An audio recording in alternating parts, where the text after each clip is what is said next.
things, both of which you may be aware of, on Monday, August 25th, right at the end of the month. It's going to be a very important meeting. Here, I assume, it's going to be a workshop session with the council and the new town attorney who's going to brief the council, the planning board, and this committee on the impact of the new legislation that passed this past session, two bills in particular. You may have seen them. They're tough reading. I've been through them several times and still have a ways to go. They both amend an existing statute. They don't create, for example, brand new statute, which would be a bit easier to deal with. So you've got to sort of blend the new with the old and come up with a new reality. So that's going to be a 5 o'clock workshop on the 25th of August, and it'll be August or July, August 25th, which is a Monday. Yeah. which is a Monday. Yep. The council's second meeting of the month. And of course, the council will be meeting itself at 7 that night. So they'll have 2 hours for the work session, which is, that's a good allocation of time. You do need that kind of time. This coming Monday, the 14th of July, I believe on the council agenda will be the appointment of some new members to this committee to fill some of the vacancies that we have. Yeah. And so that's just a kind of a quick update on that. And I think that's all I have before I turn it over to, oh, wait, we've got to consider the minutes of June 26. Anybody have any questions, comments on those minutes? And if not, I'll take a motion. Accept the minutes. Okay, Jesse moves to accept. Jesse's here. Okay, Kay seconds. Those in favor? And opposed, abstention. So you have 7 in favor, 0 opposed, 1 abstaining. So the motion carries. Next up is the survey update from Bridget.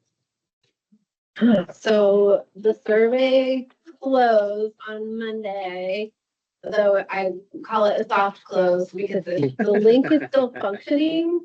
And I've been getting some straggler paper copies, so I wanted to do that. Plus we're not processing the data yet, so I was like, why not? Today there were 1,206 the last time I checked respondents. I think we're probably at a point where we can hard close it so we can start processing data. If you're ready. I closed it today. Okay, yeah. I think we have in the last one, the one we did, the last plan. We're about 14% right now. Steve has this number. 2022 survey was higher percentage. But we also left it open and open and open. So from the chronology that you all have somewhere, in the 09 plan, there was a 32% response rate. Wow. In the 2015, or actually 2014 ad hoc land use committee survey, there was a 30% response rate. Hmm. And when the council redid the survey from 07, 3 years ago, a 21% response rate, We've got 14%. evidently. Good grief. So hard to know. So when do we start with the processing? Did you say this week or? We're starting. next week? Starting now, yep. It has started. Yeah. Okay.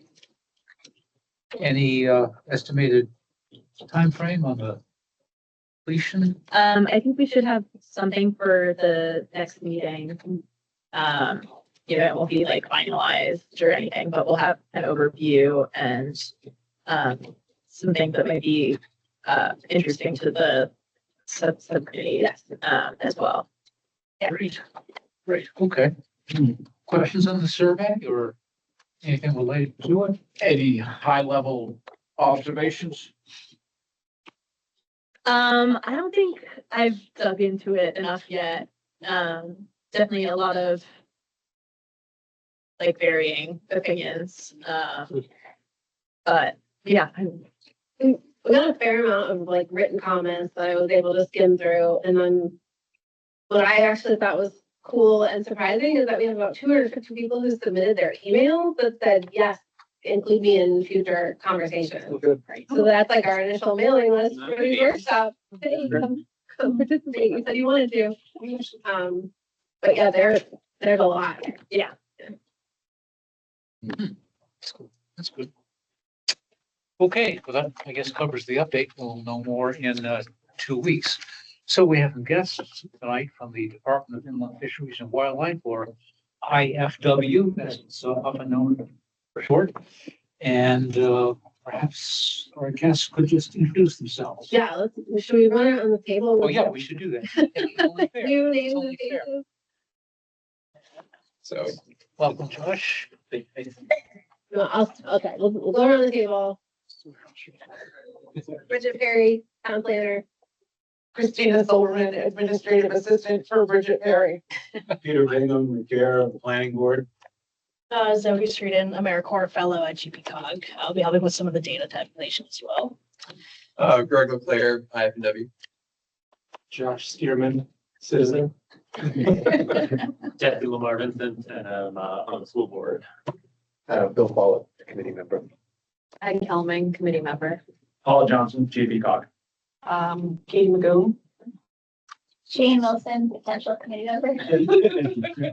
Evan Sweetser, committee member. Bob Vale, council. Steve Moriarty, chair of the committee. Kathy McDonald, and also Cumberland Historical Society, and I represent West Cumberland. Callie Laughlin, fellow at GPCOG. Rick Harbison, planner at GPCOG. Lucy Sinclair, mapping and data analyst at GPCOG. Thank you. Now, I'll say, Rick's coming in, to help on the data side, so we should be seeing a lot more of Rick, especially since Christian's, no longer gonna be doing this here. And I don't know, with that, I'll turn it over to Greg. Yeah, so what would be the easiest way for me to get connected with a screen here? Do you have a thumb drive by any chance? I don't believe I do because I break every single one of them. I have an HDMI port, or I can email it. I can, Join the meeting and mute his mic and his speakers, and he can share his screen. it's a big brain right there. You're such a Committee member / tech. So I'll need to hop on the Wi-Fi then. There's a guest account. Yeah, the guest is open. Is it TOC PD guest or Town of Cumberland guest? Town of Cumberland, yes. Okay, probably not the police department guest. They're downstairs. That Wi-Fi is really bad. Keep it. Oh, in the work.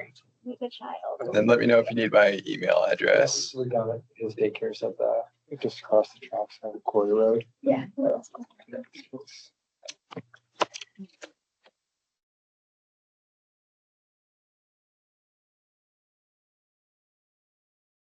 No pressure. Gregory.leclaire Yes. at maine.gov.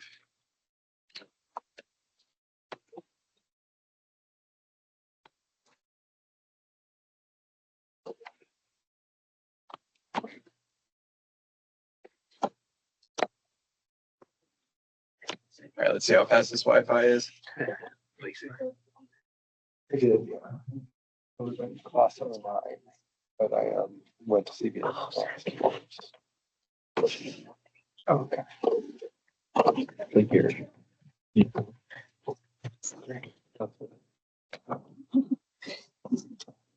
Got it. So my budget was through that. But CBA. Yeah. Okay.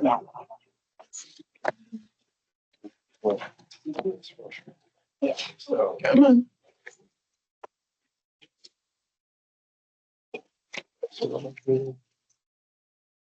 Let's say that.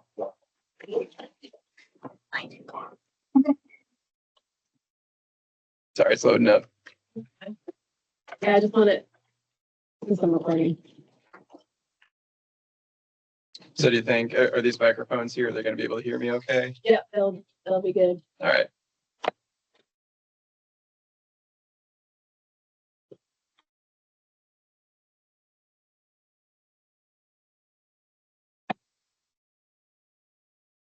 Still trying to load up.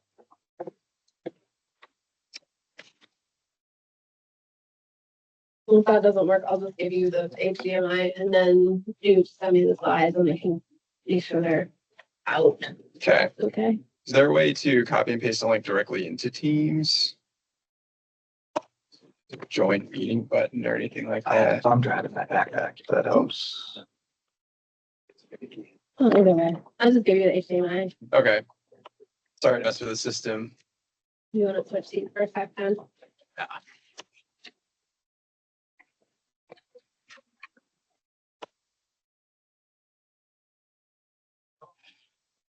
They seat up over here. Thank you so much.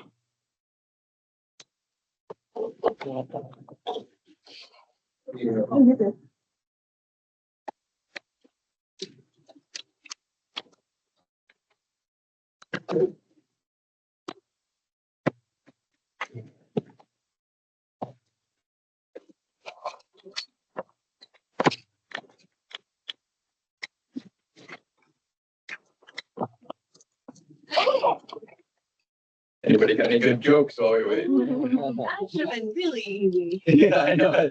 My laptop was misbehaving yesterday and I wonder if that's going to continue today.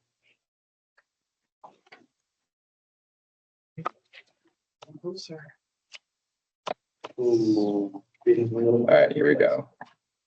Time to pull out the big guns. Control Alt Delete.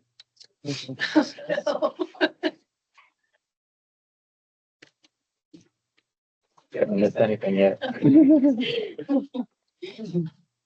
Yeah, this one's sweet for you. So sorry.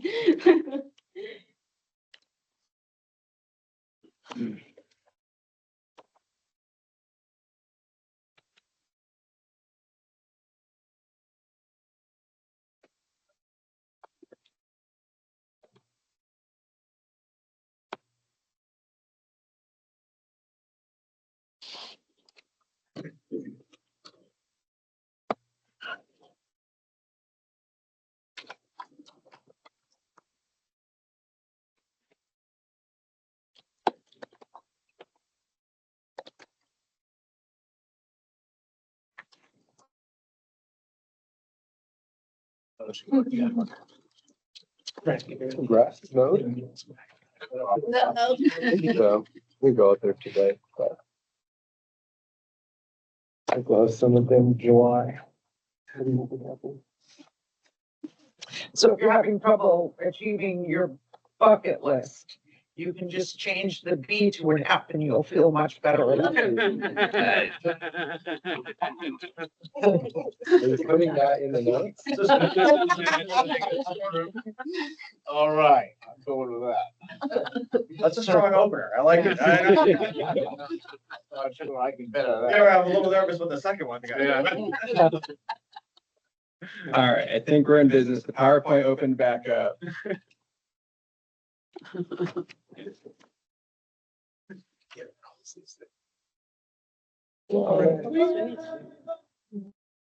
Oh, yes, okay. All right, thank you all so much for that patience.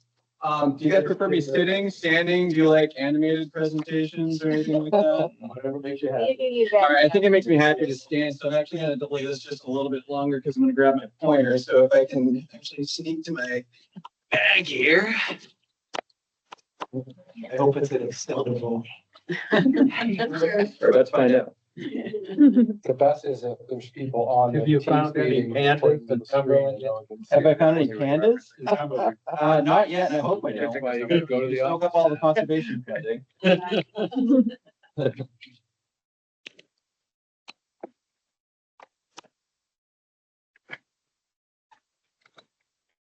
All right, boom, there we go. All right.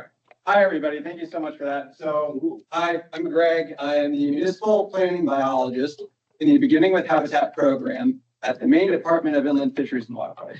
It's the longest job title in the world. I'm quite certain of it. But the thing that I want you to walk away with today is that I'm here to help you. This is a new position at the state. I'm the first municipal planning biologist. And you know, whether you're working on your comp plan as you are now, or you're doing an open space plan, or need a biologist set of eyes to review some language in an ordinance or something like that, here I am. So please feel free to reach out to me in the future if you need anything. So a little bit about myself. I have a bachelor's degree in wildlife biology and a PhD in ecology, and I've been in Maine my whole life. And I usually like to tell people that just because I've been to some town meetings where they don't want someone from like Massachusetts telling them what to do with land use planning ideas. So I've been here my whole life. I currently live up in Skowhegan. So the Beginning with Habitat program, for those who are unfamiliar with it, this is a conservation organization that equips landowners, municipalities, and conservation partners with a variety of tools. And really the most important thing to drive home about Beginning with Habitat is that we're voluntary. We provide you with ideas and strategies. We don't tell you what to actually do. We're not a regulatory arm of IFNW. So we're kind of here as like your buddies to like give you ideas, and we're not like strong arming you into anything. And what we do is we take all of the information out there from biologists and ecologists, whatever background in this world of wildlife biology and conservation. We digest all of that crazy amount of information and spit it out into something that you can actually use. You guys are the ones that are actually on the ground and using this information and making changes that actually affect wildlife. So we want to make sure that you're well equipped and have the right information and the right skills to conserve your resources. So we provide information, we provide spatial data, so maps, and I believe Cumberland has access to our maps at least some points. If you haven't, we should definitely set you up with our big 3-foot by 3-foot maps. Those are fantastic for planning. And then we also offer technical assistance. So if you need help with writing certain things, reviewing things, you need a biologist for a site visit. We have also a private lands biologist team. So if you have any private lands related issues, we have 2 folks who can help with that. And then we also have a climate related team as well. So we have 2 biologists who specialize in climate resiliency projects. So please, if any of that appeals to you, reach out to us and we're happy to help you. The Beginning with Habitat approach is our 3-map system. So we have our aquatics map in map 1, the high value plant animal habitats in map 2, and then map 3 is our kind of landscape scale habitat connectivity map. That's a good way to like get a quick idea of what is going on in your town. Again, all 3 of these are available online, and I believe Cumberland should have received these when you reached out to MPAP and said you're starting your comp plan. So if you don't have them, let's get you connected with them. And all of this is available online for free. That interactive map viewer up there is particularly useful, where you can like click on different layers and you can actually make your own PDF map on there. So, you know, if the maps that you received aren't really fitting what you're looking for, you can do something a little bit more fine-tuned and customized here. But the actual maps that have been produced for Cumberland itself will be in the online map database there in the bottom left. And then if you have GIS access or need something that's a little bit more customized, you can request a GIS data package from us in the digital data box down there in the bottom right. I find the map stuff really interesting. Do these have all different layers on the viewers? Yes. So you can get to habitats, can you get parcels, can you get... Yep, parcels wherever they're available. And then there are even layers that are not shown in the typical 3-map approach. So we used to serve like drinking water program information. That won't be in our aquatics maps anymore, but you can turn it on in the interactive map viewer. Great, thanks. Yeah. Yeah, and if at any point you guys have questions, feel free to throw them up. So, a little pop quiz here. What is the #1 cause of wildlife population declines worldwide as well as in Maine? Humans? So humans, yes, but more specifically? Growth, development. Fractured habitat, land mass. Yes, yeah, fracturing and degrading habitat. So this is an image of a town here in Cumberland County. It's not Cumberland, and I'm not going to out this town. Maybe you all can guess which town this is, but this is in 2002, I believe, 2000. Well, that's 2024 down there, but this is earlier. This is 2002 or 2004. And we're going to jump forward 20 years, and it might make you cringe a little bit to see what happens to the land here. But here we go, ready? Boom. Wow.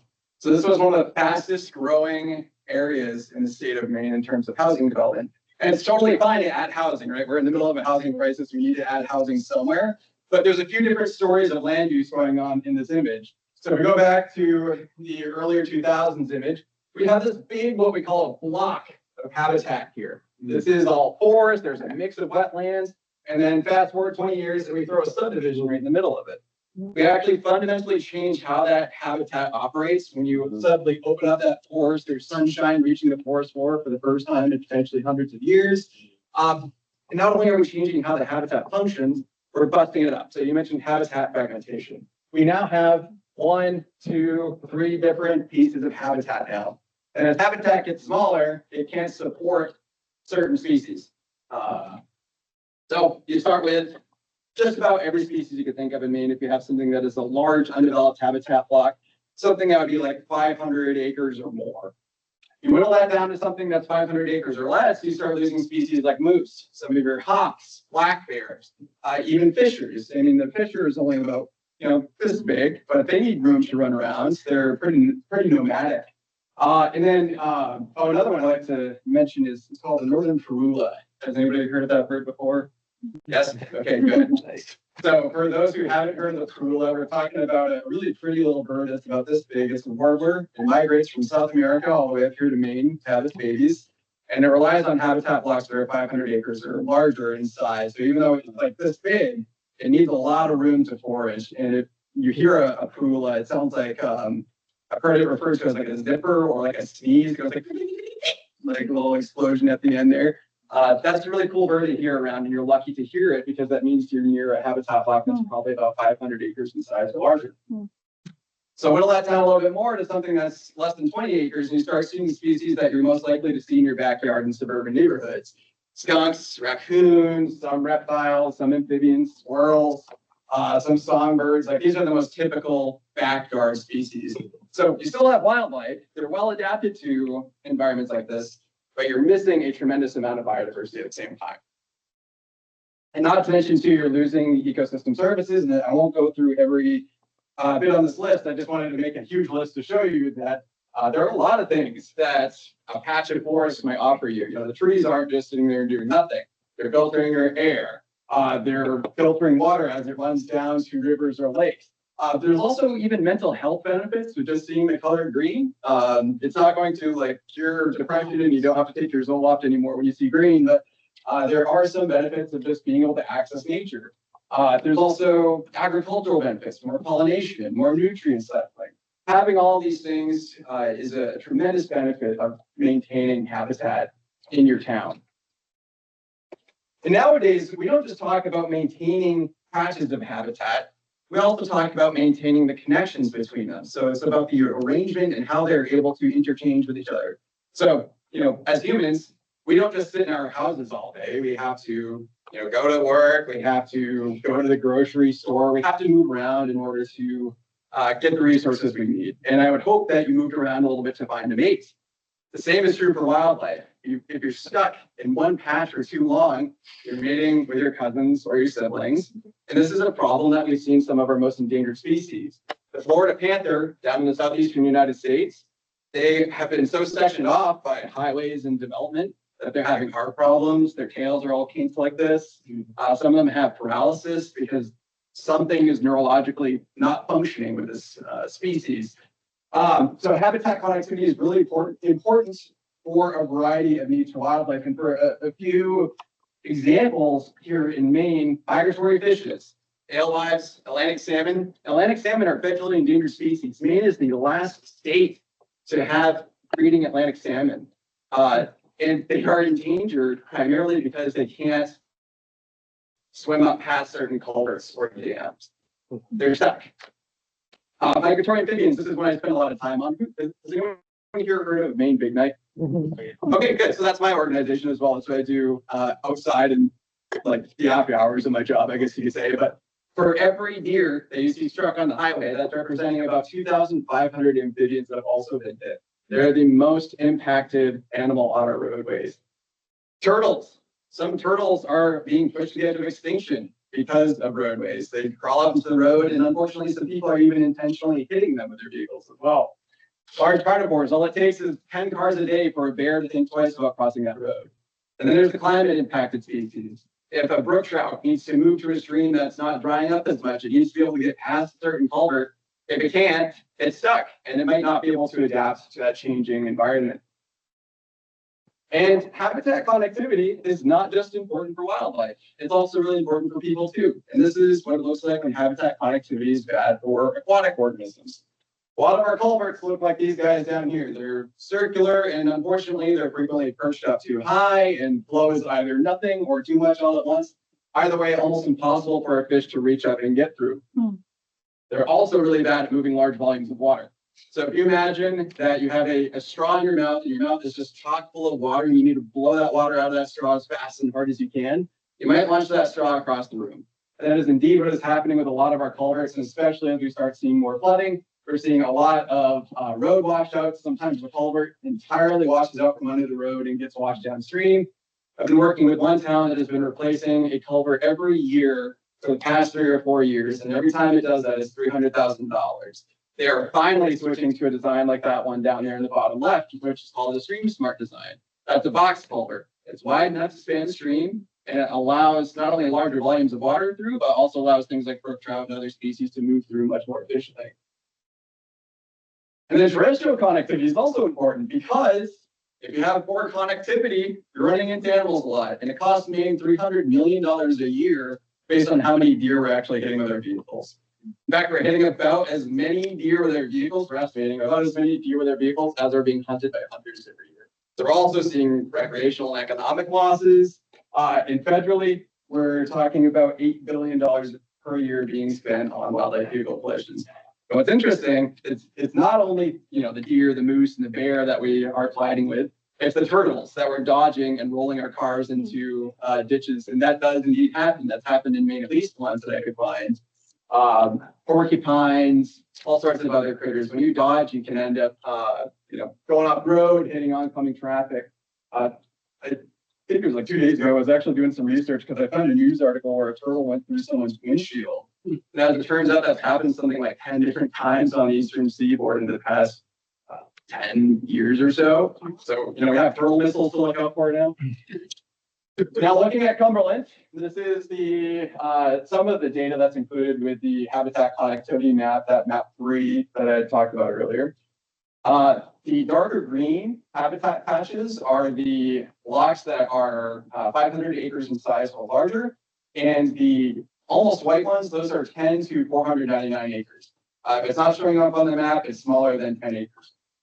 So you can see it's starting to look a little bit like Swiss cheese here. And this is what I mean when you're able to get like a really quick view of kind of how habitat is doing in your town.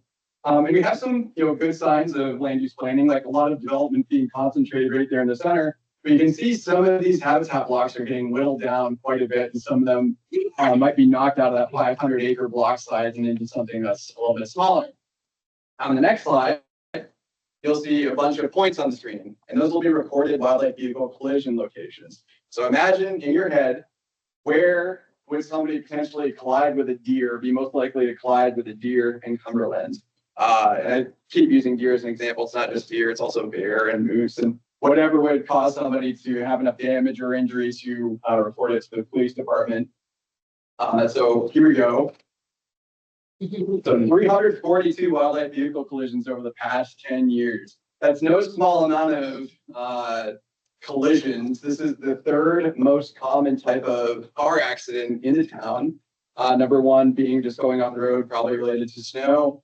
And number two being rear-ending, but wildlife vehicle collisions are only behind by a few points there. They're pretty darn close.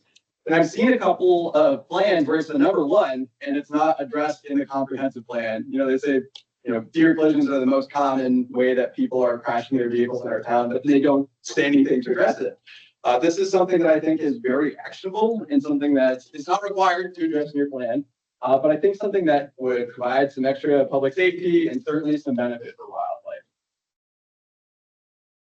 Okay, so diving into the nexus of wildlife with your comprehensive plan, and we'll talk a little bit more about your natural resources in here.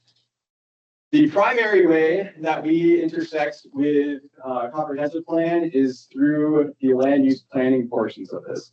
I mean, your comp plan is really all about directing growth, and of course, that is a huge part of protecting wildlife and their habitats. But also, it gives you an opportunity to identify locally important conservation targets, like your surveys, figure out what folks in your community actually care about, what do they want to conserve. But also answers the really important question of what do we have and what do we do with it? And you get that through like the inventory process. Now to add for why they're important, again, habitat loss is the #1 issue for wildlife, but Maine has 492 towns.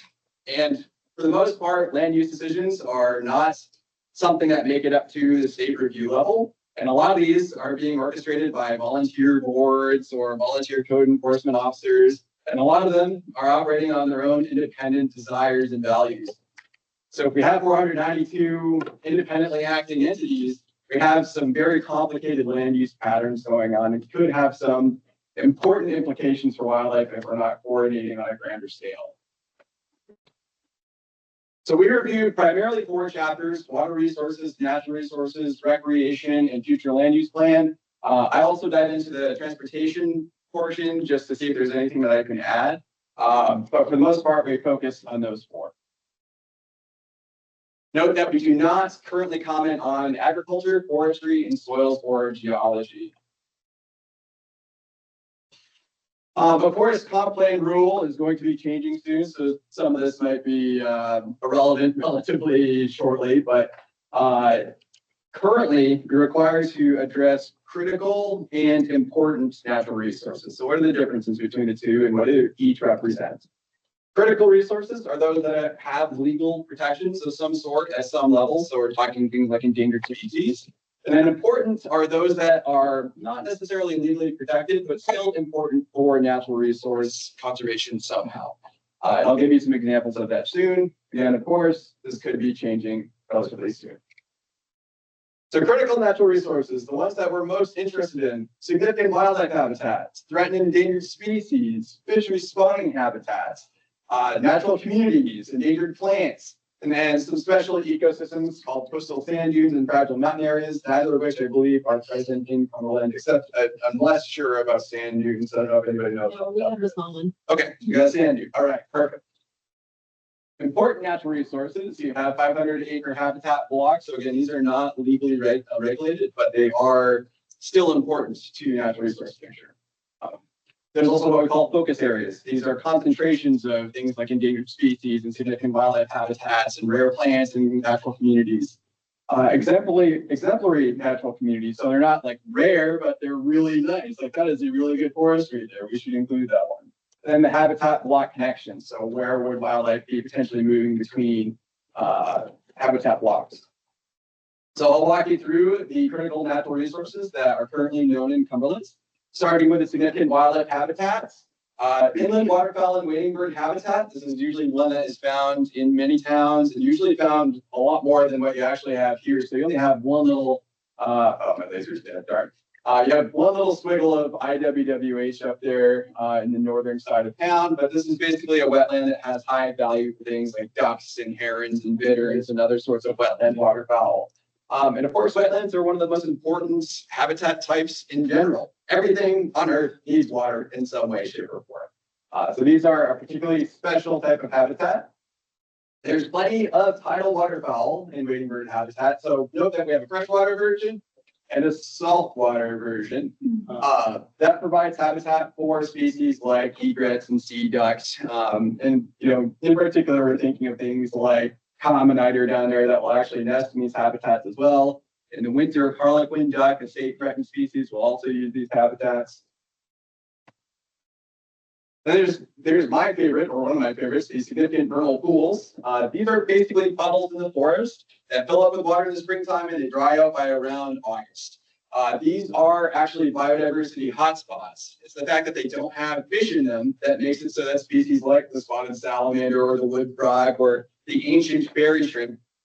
Speaking of fairy shrimp, if you ever find one, that could be a fairy shrimp that hatched from an egg that was laid about 500 or 600 years ago, before European settlers even made it to this continent. They're just a fantastic species. So if you ever see one, consider yourself lucky. I've only seen them in pools a couple of times, but There's only a couple of identified significant vernal pools in Cumberland, and I also want to emphasize that not every pool is significant. Only about a quarter to about a fifth are considered significant, and they require special survey.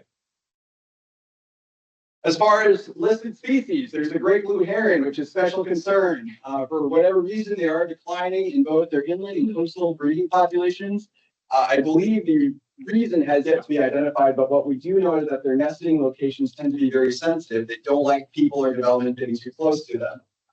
So for whatever reason, the species is declining slightly. How far inland do they nest? All over the state. Yeah. Yeah. The wood turtle, this is one that I actually did my PhD on. Awesome little turtle, one of the smartest reptiles in the world, by the way. They are a special concern in Maine. This is the last stronghold for the species on the entire planet. They are considered globally endangered. They are a stream specialist. They require some intact forests in the uplands, and they like to have some meadows and wetlands to access as well. One thing to note is that your maps will not show you locations for this species because it is so highly coveted in illegal wildlife trade that people will use that information to try to poach them. So we keep that secret. I believe that can still be made available to you through some sort of agreement, just saying that you're going to keep this kind of information under wraps. But really cool species. If you ever see one of them, say hello to them for me. They're a good time. We have a rare plant as well, state threatened spotted wintergreen. It is threatened primarily because it's at the northern extent of its range here in the state. All the populations that we know of are small, and they're very sensitive to, like, if you accidentally step on one and kill one, very sensitive to losing a few individuals. And they're also found in mixed forests, mostly with these slight slopes to them, so they seem to like things a little more quickly drained. And then there's a state endangered plant as well called the variable sedge, and I would never be able to identify this in the field. I mean, all the grasses look incredibly similar to me, but this is rare throughout its entire range. It is only found in the northeastern United States, and there are only 5 towns total, including you, that have this species. So really rare plant, and if you were ever to go out with a naturalist who can identify this, I think that'd be a really cool thing. But what's really remarkable about this plant story is that we know of several populations that have just been completely wiped out by a land use decision or by somebody using their ATP perhaps where they shouldn't have. They're that sensitive of species. So let's walk through the important natural resources. The habitat blocks, again, the 500-acre ones, I believe you've got about 6 of them here. And then there's also the connections. So those bright lime green lines are where we predict wildlife would be most likely to be crossing roads to access habitats. Again, this is predicted, and oftentimes doesn't line up perfectly with reality, but it's good to at least recognize where these 2 habitats are coming close together on roadways. In my opinion, nothing beats cold, hard, on-the-ground data. So that wildlife vehicle collision data that's available with Maine DOT, that's a really good one if you wanted to plan something like a wildlife crossing. Exemplary and rare natural communities. You actually have one of the rarest possible natural communities in the States. That is the Oak Hickory Forest, and it is a little tiny dot of it right there. And it's rare for basically 2 reasons. Number one, it is the northern range, northern end of the range for some tree species, and it's also what we would expect to be a fire-dependent community. Since European settlers made it to this continent, we've been suppressing fire and not allowing fire to maintain certain habitat types. So this habitat type, this community is unable to thrive like it perhaps once did. It's also associated with a couple of rare plants, which, well, rare plants and rare animals. So rare animals, including the eastern whippoorwill, which is a really phenomenal nocturnal bird species. Has anyone ever heard of whippoorwill at night before? Awesome. Yeah, I don't get to hear that one very much, but really good at camouflaging in with the ground. Looks just like some leaves. And then a type of moth called the red-winged sallow. I don't know anything about that moth, but I do know it's either special concern or threatened. And then a couple of rare plants as well. So pretty neat that you have one of the only instances of this habitat type here in Cumberland. As far as fisheries go, you do have brook trout habitat. So all these squiggly pinkish orange lines are indicating watersheds where brook trout have been identified. This is not a listed species. It's not considered to be endangered, in danger of becoming extinct anytime soon, but we do know this is a very climate sensitive species. They like to have these cold running streams with lots of tree cover. But Maine is also considered one of the best places on Earth to actually find and fish for the species. And I forget what the stat is, it's something like 2/3 of all remaining brook trout streams are in Maine. So we have a really important heritage to take care of for this species. Also, in my opinion, the most beautiful game fish that you could probably find in the Northeast. So is there more that we don't know about in Cumberland? Almost certainly. So thinking of things like vernal pools, we don't have a means of being able to look at satellite imagery and pick out every vernal pool that's out there. And especially if we're talking about significant vernal pools, you got to get out there and survey them. There's probably more rare plants and rare animals that we don't know. Really, the reason I'm touching on this is because recognizing that uncertainty is a really important part of writing your comprehensive plan. Sometimes these plans give the impression that, this is definitely everything that we have and this is all we need to be concerned about. But there's what we call the precautionary principle where, whenever you do a development project or something like that, you carry it out with some care and caution. You have a site visit, you have a site review to make sure that you're identifying all the resources that are there. A couple of towns have done this where they've contemplated the resources that exist in the towns around them. So using things like wood turtles, for example, there was one town that has not had wood turtles identified within it, but all the towns around it have wood turtle identified. They're saying, this species probably exists in our town. We just haven't found out where yet. Is there anything else that matters? Of course, small habitat blocks, people's backyards. A lot of wildlife restoration efforts start in the backyard. There's a great book. It's called Nature's Best Hope, and it's about turning your backyard into wildlife habitat.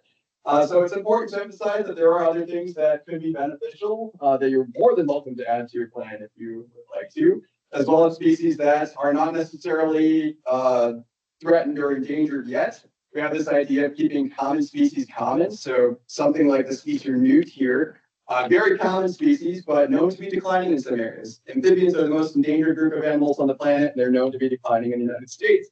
So we have this responsibility to try to keep them as common as possible, because if they become endangered, that's pretty pricey. It costs a lot of money, takes a lot of energy to fix that. So to wrap this up, I just want to give a few frequent mistakes that I see when reviewing comp plans. Number one is the inclusion of either inaccurate information or just completely missing some important inventory information. So make sure you're listing the critical and important resources. And, there's a lot of different places that you can accidentally throw in, like, the wrong listing status of an animal or something like that. That's totally fine. That won't cause your plans to get thrown back at you. Just get like a little advisory comment like, hey, if you could fix this, that would be great. But that is certainly the most common thing that we see. The future land use plan is either flawed or missing. And this is kind of, it's almost funny to me because the comprehensive plan, the purpose is basically the future land use plan. And I've had at least one or two comp plans come across my desk that haven't had a future land use plan. It's been really surprising to me, but I don't think that you guys will miss that by any means. But make sure that you're including your FLUP, as some people call it, but also indicating growth areas that make sense. There has been a few plans that I've reviewed where the growth areas are put, for example, on a large wetland with breeding great blue heron. Like, first of all, that's not really buildable area, but second, like, this is a critical natural resource. So let's reconsider the boundaries of this location.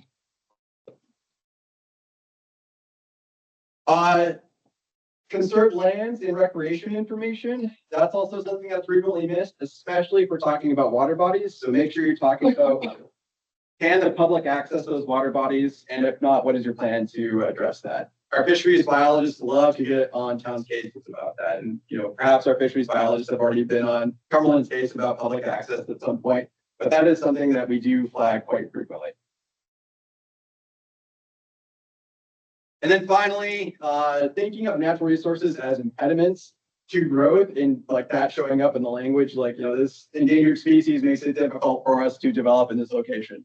Okay, but what else? Like, these are not just impediments, they're also gifts. So let's address them for all the reasons that they exist. That's only shown up a couple of times, but it is something that I think is worth addressing.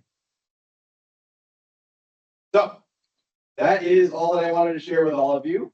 Please feel free to reach out to me at my email there. That's also my phone number. And then more assistance available there. GBCOG's already here, so great representation. But any questions that I can answer? Yeah. At what point does the community become too built out to support wildlife? Is there a metric that towns can use and say, this is the line in the sand? Great question, and that's kind of a hard one to answer because it depends on what your goals are. So even thinking of, places like Portland that are really built, not quite to the brim, but very close, like they can still support habitat for various species. Like there's still migrating amphibians in downtown Portland. It all depends on what the goals are of the community. In Canada, they practice a circular development pattern. They don't allow development outside a circle until everything is filled in within the circle. And is that a tool that the state would look at? Is that I understand, we're gonna sacrifice this community because we're gonna preserve the next one outside of the circle. Yeah, so it's similar to some smart growth principles where we encourage things like infill rather than exfil. So with those images of that subdivision reaching way out into that black habitat, in that same image, there was also a neighborhood that was built into a field that was in the middle of other neighborhoods already. So we encourage things like that, just build in where all you can. And then once you're out of space building, start expanding a little bit, but don't shoot way out into the middle of a habitat block if you can manage that. Do you make any town-specific public-facing materials to drum up enthusiasm about the unique features of a town? I thought this was so interesting and could imagine that a lot of community members would maybe be more inclined or motivated if they understood the unique features of where we live. Yeah. So beginning with Habitat itself certainly has a variety of publications and different materials available that we could distribute, but I've also worked with towns on things like public presentations or just working with them to make sure the right information is getting out to their citizens. So I'd be happy to do the same thing. Do you have anything on how the interconnected the wildlife corridors, how we get in between blocks, right? How we identify that? What are the features that allow that to look at? Yeah. So that's probably a bigger answer than what you're hoping for right now. But what I can tell you is, again, like using that cold hard data of like where are animals being hit, and it depends on what you're interested in, because where deer are being hit will probably be different than where turtles are being hit, for example. So identifying what is present, what needs addressing, using that data, and then for actually solving that problem, there's some really exciting strategies that have come out. Anything from reactive signage that uses radar to detect when deer are entering the roadway, it starts blinking lights at you, to underpasses and overpasses, which underpasses are much cheaper than an overpass. But Maine DOT just finished development of the 395 Route 9 connector up in Brewer that has something like 10 different wildlife crossing structures going underneath it. Built primarily for deer, but also there's a small mammal crossing, and then there's a couple of fish crossings and a few hybrid crossings as well. In addition to that, the first ever jump outs in the state of Maine, where a deer were to, so there's fencing that goes all along Route 9, that connector now. So ideally keeping deer and other animals from entering the roadway. But if they were to somehow get around it, there are one-way exits along the fences that allow those deer and other animals to exit without having to be forced onto the roadway. So there's all sorts of different strategies that exist now. The difficulty has been more so finding the funding, but we're coming up with some pretty creative ways to find funding for that stuff. So related to that, I think the habitat connection is really interesting. I had heard about some states out west putting funding together for underpass, overpass type things. Yep. With a combination of, actually a lot of insurance companies interested in reducing collisions. Yeah. Also with wildlife groups and hunters and all these different, totally different angles, all interested in preserving wildlife. Are you aware of stuff like that happening in Maine? So not yet. This was like the Mule Deer Foundation. Yep. Like that. Yeah. So I actually just got back from Colorado looking at those exact things. They have a state dedicated fund now for wildlife crossing structures. So we don't have anything like that currently in the state of Maine, but Energy is certainly building for it. And part of getting that funding is demonstrating the need and demonstrating that we have some idea of like where these structures could go. So currently I'm actually leading a group that's hoping to figure out where our top locations around the state that should get crossing structures. So that'll be part of hopefully getting some sort of dedicated funding pool, but I'm certainly not against folks trying to come up with something else. Can you go back to that map? Yeah. Just to add to that, with respect to solar development in the state of Maine, there's new regulations relative to habitat, connectivity, because they have to defend. So, the schools looking at that, and that has repercussions relative to the surrounding communities too. So interesting ways in which things are coming at it in various angles. So on that, is the preferred method of solar farm now pivoting over to the pole and tracker where no fence is required? That, Really depends. I know nothing about solar, unfortunately. The economics of the cell and lights. Other. Craig, are your slides going to be made available to Virgin? Yep, I can email them. Okay. And I just wanted a quick follow-up. Is IFW now in the process of examining the new growth management legislation and seeing how their interests? Yeah, so we were tracking that bill and then the competing one through the legislature, and we thought for sure that that other one was going to pass. So we were very surprised that this one passed. We're happy with this one compared to the other, but yeah, we'll be figuring out how it all fits together with our mission. Okay. As you go through that process, obviously we're in the market for any guidance. Yeah, well, ditto too. So if you guys learn anything, let me know. Right. Fair enough. Yeah, there's another. Yeah, I just had a methodology question on this. Yes. You talked about like 10 cars a day is enough to, keep a bear potentially. But so you didn't include any of the railroad right away, which I think is interesting. I mean, there's 24 trains a day. Mhm. So I would think that would have a pretty decent impact as well. Yeah. So I was just curious why you might or might not include the railroad right away. So the railroad data is going to be reported differently. This is only what's reported to local police departments by people who strike something. But as far as the big green, like uninterrupted spot. Oh, I see. So like, why is it not fragmenting? Yeah. Yeah, I'm not sure. I don't know why that wasn't considered as part of it. I'm assuming that this map was generated from a land use covered type map. And for whatever reason, railroad tracks didn't seem to show up on that, but certainly that can be fragmenting for certain species. I would think so, especially at a lot of places they built up. There's big steep embankments. Oh, yeah. It's ballast, it's hot, tiny, it's noisy, it's dusty, and there's tiny culverts under it. So Yeah. I mean, I've seen turtles stuck between the ties and railroads. It's really common. We'll saw a lot of that. Yeah, I've seen ducklings too, same idea, not able to go with ties.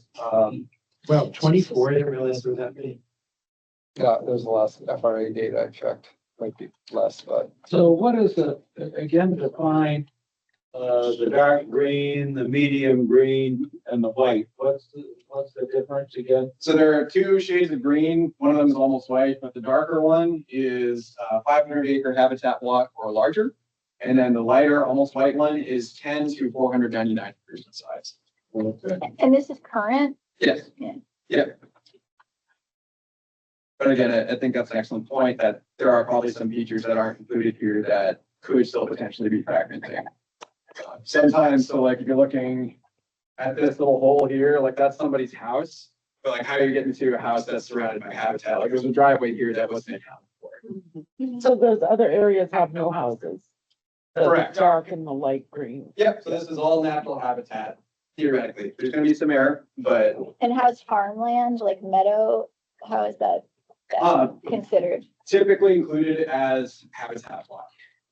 Not always. I'm trying to think of instances I know of where it's not always included, but usually if it's a natural cover type of any sort, it's included as habitat. So, even though agriculture, it's like, could take away some habitat. Yeah. Probably included as habitat.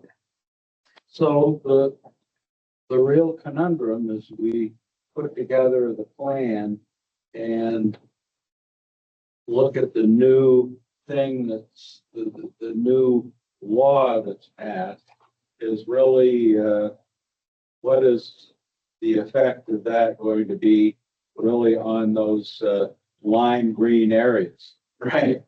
Yeah, I don't know. I wish I had the But they are, right now, there are rural residential zones. Either 2 acre without sewer or 4 acre without sewer minimum. So that's what's in those lime green ones that we're gonna be struggling with, and you guys will too, possibly. Yeah, certainly. I think though, if we did an overlay of this map with our conserved and municipal owned parcels, you'd see a lot of overlap. Yeah, the Ryan's is there, which is like Yeah. 270. And you get on Ryan's and Town Forest and Knight's right there. Right. Yeah, I mean, but I guess you, it's around Around the the edges. edges of it are getting it. Yeah. yeah. And a kind of interesting case study that might fit well with you guys. I don't know if any of you are familiar with Brunswick's wildlife overlay districts. They have an overlay where for some of their natural areas, they prioritize land use patterns that maintain larger blocks of habitat and maintain connection. So it doesn't apply to everywhere in town, but they identify this kind of like important view and allow some voluntary actions to maintain this habitat features. I have a question for you. So Yeah. have you seen it in comp plans? I know that we have 4 acre lots, like for the Ryan Forest, is that huge block. So is this the Ryan Forest here? Yeah, they're adding another 70 acres, so they're gonna, Oh, he's protecting the sign. Or sorry, the huge block, but like Yeah. my house is around it, Jane's house is Yeah, around it. I'm like confused why there is Yeah, so like there. I mean, so there's a bunch of houses around it, right, that are on 4 acres. I'm wondering, do you ever see towns do something about like setbacks or zoning? Because I know right now, you gotta be way far away from the road. So if you buy, like there's some land for sale on Range Road, somebody buys that land, they gotta build their house way back. Yeah. Versus, have you ever seen towns like deal with, like maybe allowing folks to be closer to the road, but then there's pushback because people are like, I don't want to see the house. So there's a struggle between like, I want it to feel rural, so take your house where I can't see it versus I want to protect the habitat, so put your house closer to the road so you don't have to eat into the woods. It just seems like there's a tension there, and I wonder if you would have seen town deal with that. Oh, yeah. So that's a common issue in a lot of towns. And there are some really interesting solutions that folks have come up with. I mean, the most simple one is one that you probably heard of, like cluster subdivisions, where they're putting them far away from the road so you can't see them. But also maintaining a lot of like tree cover between housing and whatnot, and going for like density bonuses by maintaining more open space and whatnot. So that's like the most typical one. But then I'm aware of, I believe it's Winslow has really good open space requirements and lot requirements where they allow houses to be close to the road. And then in those open space requirements, they're not only requiring things about X percentage of the lot should be maintained as open space, but it also considers how it's connected with other open space as well. So that's Winslow. Bethel and Newry also have similar open space requirements for lots. So there's a few good examples out there, and I'm happy to dig those out of our library. And send them to you That'd guys. be cool though, just to, think through. 'Cause, we have these huge chunks, but like change is coming, so if you just think through. Yeah, and maintaining that kind of like the character of town. Like, do people here say rural? Yeah. Is rural character again come in? Okay, one of these days, That's a catchphrase. I'm gonna start showing up presentations with hats and shirts that say rural character on them. Every town is like rural character, you gotta be. You are the. Yeah, we have large, blocks of open land. Are there ways to create a corridor, if you will, wildlife corridor? Is there ways to encourage, say a homeowner has a 300-foot width, is there a way to create pathways, if you will, and either put it in conservation or the mechanisms that can create wildlife corridors through built up areas? Yep, absolutely. So there's different ways you can address that. So like encouraging private landowners to maintain even just their backyard plot with like some extra native plants or something like that. That could be part of a corridor plan. If you look at Reedfield's open space plan, they have a wildlife corridor portion of that open space plan where they figured out, where wildlife's going to be moving through, and they've included this in their plan in the hopes of, maintaining certain corridors through town. So there's a few ways to cut that turkey, but, yeah, certainly doable. And by the way, Reedfield is updating their open space plan at the moment, so I suspect it'll be an even more well-developed corridor planning. Does Cumberland have an open space plan? Yeah. Okay, excellent. Their preferred way to create the maps that are gonna be in the comp plan? Should we kind of go with the standard that you guys have at beginning with Habitat? Just like sort of worried we're gonna miss like the hickory, Yeah. stand or things like that. Yeah, I don't know that there's a preferred way. I mean, you're more than welcome to just steal the maps that we've already prepared, but I know like, some folks like to style them certain ways. Yeah. Yeah, I think if you're customizing your own map, you start running that risk of like missing a certain feature. But I don't know of any easy ways to address that other than just looking at, so you'll get an inventory table. And making sure that everything on that inventory table is shown on the map, except for the turtles. The turtles will be on there, but that won't be shown as spatial information. Yeah. Speaking of maps, there is a project underway, just getting started between the town and the land trust to come up with a single map which would depict town-owned properties and trust protected and or owned properties. So we get the full picture. Yeah. And I think when you see it, as I at least envision it, it's going to be quite impressive. Yeah. And there are, I believe, some genuine corridors that are the combined result of town-owned and trust protected properties. Excellent. Excellent. And one kind of cheat sheet method, if you're trying to figure out a corridor through town, one of the easiest ways to do that is just follow water bodies. Yeah. So streams and rivers, maintaining buffers around those, one of the easiest ways to do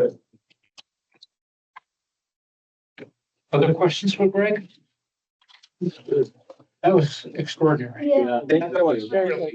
Special, very special. If we have map follow-up questions, are you still the point of contact? Yes. Yeah. Yep. Yeah. And if it's something that I can't answer, I'll connect you with a photographer. Great.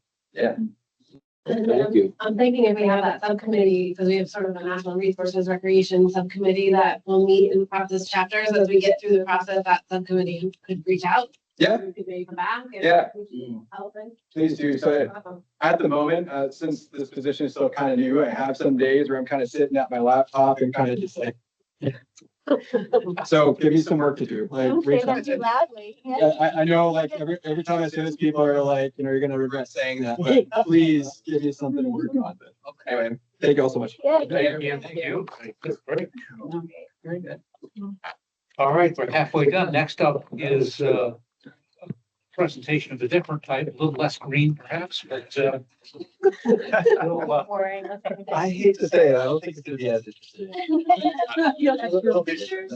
I've got no maps or pictures. Try to harness Greg's dynamism, enthusiasm.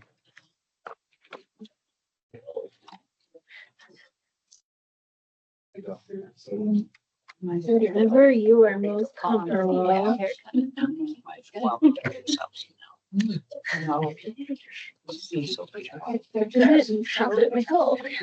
Terrible doing Okay.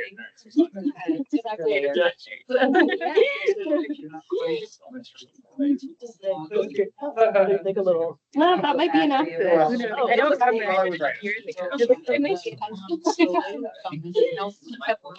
In my house. I had tried to do a picture of All right, I'm gonna try and speak loudly.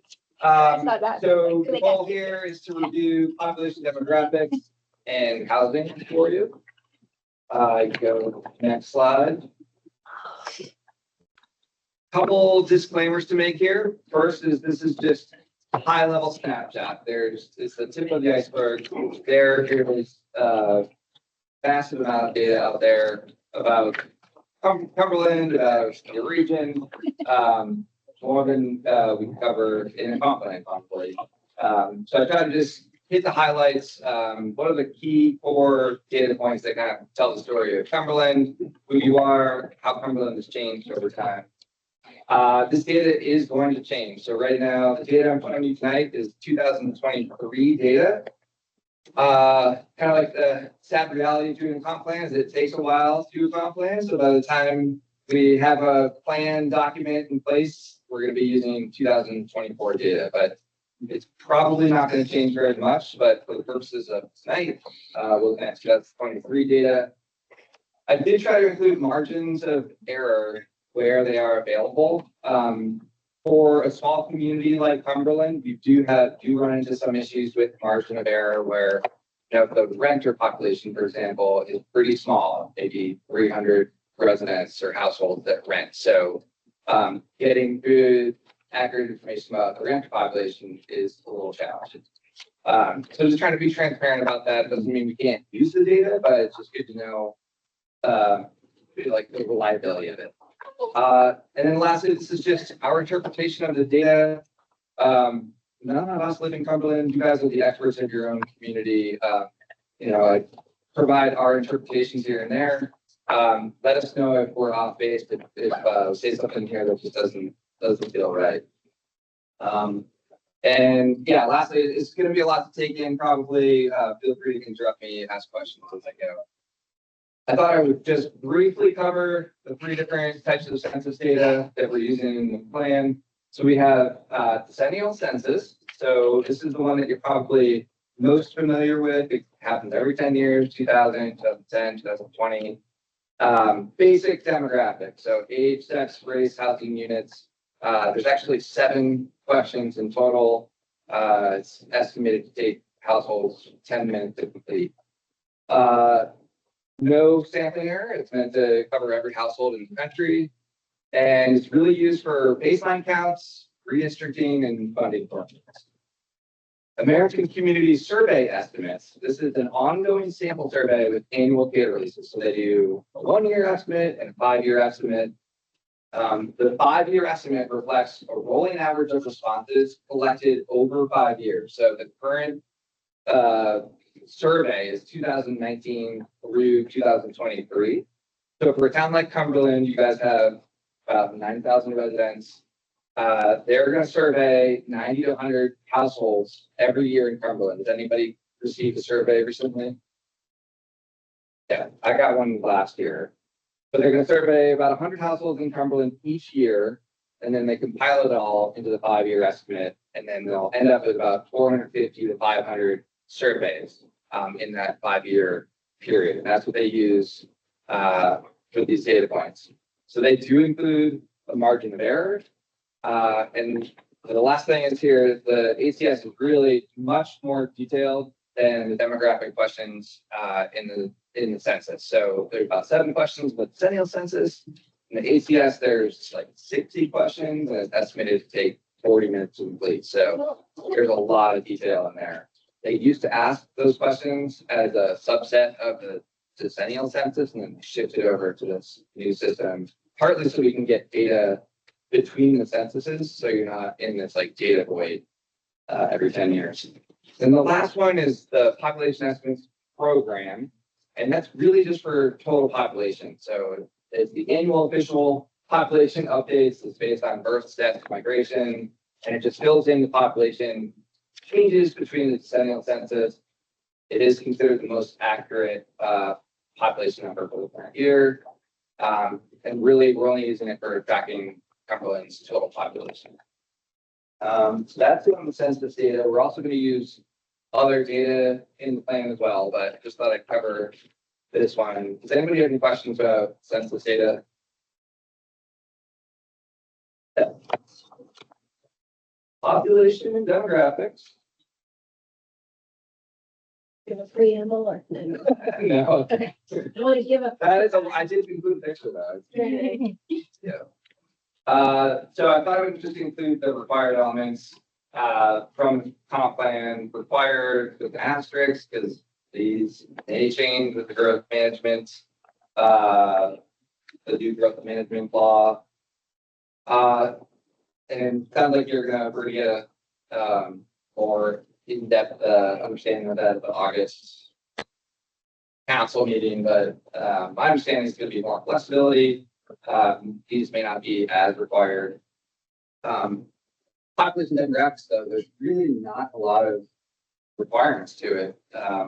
Is the rate of population expected to continue as in the past or to slow down or speed up?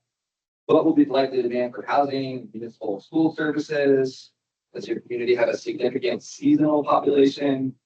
If your community is a service center or has a major employer, are there efforts required to serve the daytime population? And then for conditions and trends, they link you to the state's demographic data set, which is essentially a link to the census. So that's all that's currently required from the state for the population demographics chapter. Most comp plans that I've seen go into more detail than just those questions. And I think it is helpful, like get a better understanding of who lives here to provide some more information. So starting with just the population, this is Cumberland's population growth. This is 2014 to 2024. Looking at the population estimates, programs, counts. Key takeaways here, so the town grew by 1,191 residents, or 15.6% between that 10-year period.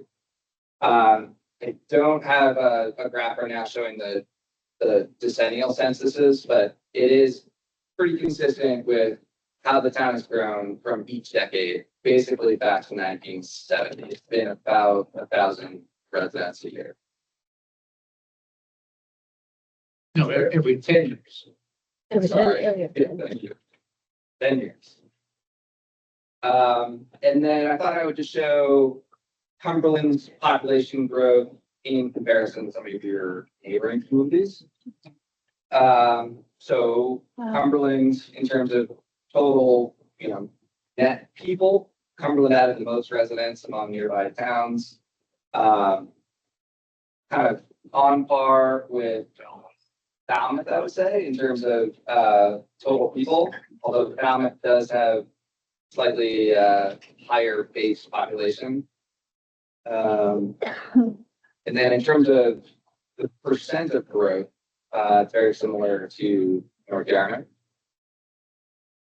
And then if you compare the percent growth, Cumberland to county to Maine, much higher, so 15.6% to 8% and 5%. Do you know how it compares to like cities like Portland or Bangor? That's gonna be my question for you all tonight, is like, if you'd like me to include more, like, what other towns would be useful here to include? So I could look at Portland as well. Portland, off the top of my head, I think grew by about 2,000 residents, which is great for Portland because for a while it wasn't growing much at all.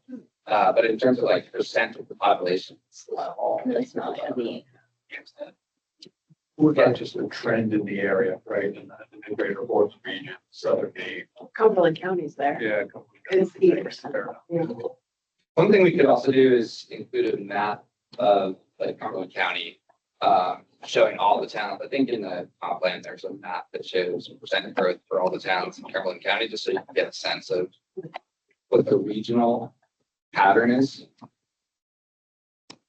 Yeah. From living in West Cumberland, Wyndham and Gray is somebody that I would like to see up there. Yeah.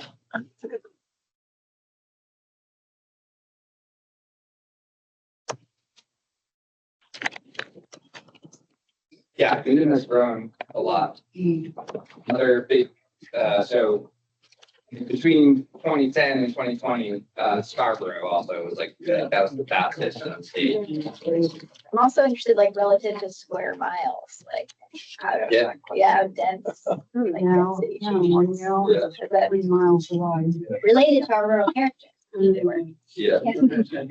But I guess I would hit on Bill's point again, like, it would be Cumberland County, like, people forget Bridgeton is in Cumberland County, Yeah, right. right? So like, it'd be interesting to see what the, I hate to use the term bedroom communities of Portland look like, but I think like all Cumberland, or Scarborough would be closer than Cumberland County as a whole, with like Bridgeton and Harrison and that. I think that's an indicator of growth trend in the area, right? You know, it's closer in. Yeah, those are great points. Sure. Okay, so since projected population is a requirement in the plan, I thought I would just include one that I'm aware of that's already done for us. So this is done by the state of Maine economist. Just a reminder, population change is really the result of, it's a simple equation. It's births minus deaths plus net migration. In Maine, for most communities, births and deaths kind of cancel each other out. And then the big driver of growth is people moving in to the town from away. So it's also like one of the hardest things to fix. But the state projection that you can see here in the orange, it shows pretty modest growth, let's say. It's kind of Yeah. So I'm wondering if you've reached out to the school district, because I know they do like an enrollment, they've done a bunch of them, like enrollment studies, so they paid to try and figure out, because we're building a new school, because we ran out of space. So they're trying to understand if it's gonna meet our needs for, you know, A long haul.